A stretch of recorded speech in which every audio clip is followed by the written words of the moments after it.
بسم اللہ الرحمن الرحیم۔ حضرت عمر بن عبدالعزیز رضی اللہ تعالیٰ عنہ کا معمول تھا کہ وہ رات بھر روتے اور گھر میں گھومتے رہتے اور صبح تک آہوزاری کرتے، بسا اوقات بے ہوش ہو کر گر پڑتے اور بالا خانہ کی چھت پر نماز پڑھتے اور سجدہ میں اتنا روتے کہ کبھی کبھی آنسوؤں کے قطرے بہہ کر پرنالے سے گرنے لگتے اور نیچے سوئے ہوں پر پڑتے، یہاں تک کہ ان کو گمان ہوتا کہ کوئی بادل گزرتا گزرتا ٹپک رہا ہے۔ آپ کا لباس عموماً صرف ایک جوڑا تھا، اسی کو دھو دھو کر پہنتے تھے۔ مرض الموت میں ایک قمیض کے علاوہ دوسری قمیض نہ تھی کہ بدلی جا سکتی۔ آپ کے برادر نسبتی مسلمہ بن عبد الملک نے اپنی بہن فاطمہ سے کہا کہ قمیض میلی ہو چکی ہے، لوگ عیادت کے لیے آتے ہیں، اس لیے دوسری بدل دو۔ وہ خاموش رہیں۔ مسلمہ نے دوبارہ کہا تو فاطمہ نے جواب دیا کہ خدا کی قسم اس کے علاوہ دوسرا کپڑا نہیں ہے۔ ایک جوڑے کی حالت بھی یہ تھی کہ اس پہ کئی کئی پیوند لگے ہوئے تھے۔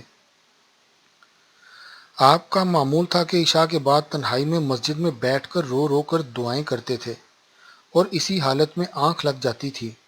آنکھ کھلتی تو پھر یہی مشغلہ جاری ہو جاتا، اسی طرح روتے، دعائیں کرتے اور جاگتے سوتے ساری رات گزر جاتی تھی۔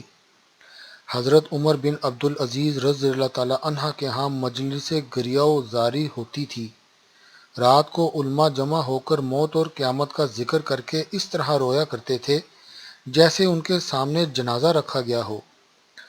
رات بھر جاگ کر موت پر غور و فکر کیا کرتے تھے اور قبر کی ہولناکیوں کا ذکر کر کے بے ہوش ہو جاتے تھے۔ ایک مرتبہ اپنے ایک ہمنشین سے فرمایا کہ میں رات بھر غور و فکر میں جاگتا رہتا ہوں۔ اس نے پوچھا کس چیز کے متعلق غور و فکر کرتے ہیں؟ تو فرمایا قبر اور اہل قبر کے متعلق۔ اگر تم مردے کو 3 دن کے بعد قبر میں دیکھو تو انس و محبت کے باوجود اس کے پاس جانے سے خوف زدہ ہوگے۔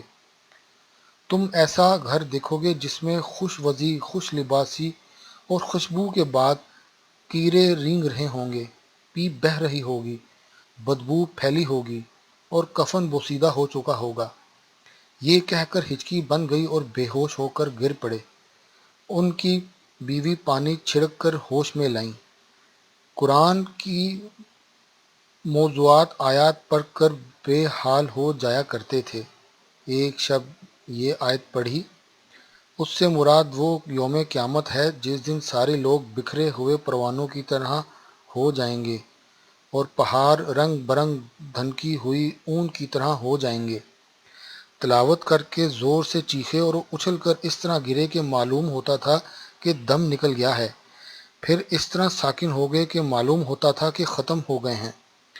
پھر ہوش میں آئے، دردناک نعرہ لگا کر کودے، کود کر گھر میں دوڑنے لگے اور کہتے جاتے تھے افسوس اس دن پر جب لوگ بکھرے ہوئے پروانوں کی طرح اور پہاڑ دھنکی ہوئی روئی کی طرح ہوں گے۔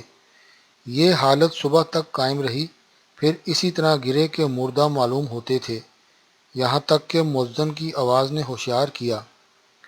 ایک دن نماز میں یہ آیت پڑھی اور انہیں صراط کے پاس روکو، ان سے پوچھ گچھ ہوگی۔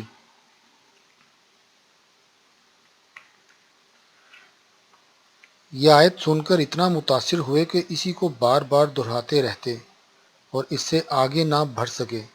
بعض لوگوں نے عرض کیا کہ آپ مدینہ منتقل ہو جاتے اور روضہ نبوی صلی اللہ علیہ وآلہ وسلم نے جو چوتھی جگہ خالی کی ہے اس میں رسول اللہ صلی اللہ علیہ وسلم اور ابو بکر و عمر رضی اللہ تعالیٰ عنہ کے ساتھ دفن ہوتے۔ یہ سن کر فرمایا خدا کی قسم، آگ کے سوا اگر خدا مجھے ہر قسم کے عذاب دے تو میں انہیں بخوشی منظور کر لوں گا، لیکن یہ بے ادبی گوارا نہیں کہ میں خود کو رسول اللہ صلی اللہ علیہ وآلہ وسلم کے پہلو میں دفن ہونے کے قابل سمجھوں۔